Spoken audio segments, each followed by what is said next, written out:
მე ვარ ბეგო პოეტი, ახლა თქვენთან მოვედი. ძვირფასო ბავშვებო, როგორ მიხარია უკვე 3 კონტინენტის სახელი ვიცით.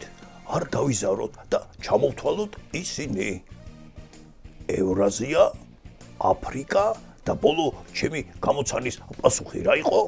რა თქმა უნდა, ჩრდილოეთ ამერიკა. აბა, ბეისბოლს სათამაშობენ და კიდევ იმას ჰოლივუდის ფილმებსაც იქ იღებენ, რა თქმა უნდა.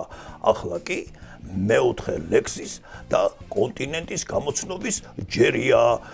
რა მინიშნება მოგცეთ ერთი წუთით უნდა დავფიქრდე.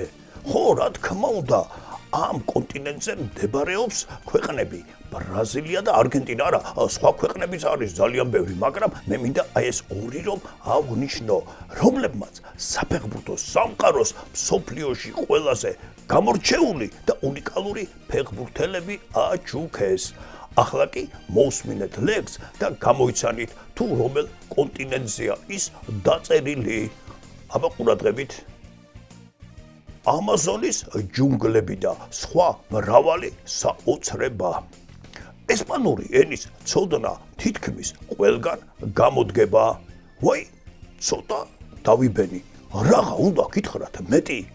მინდა ყველამ გამოიცნოს ეს მეოთხე კონტინენტი.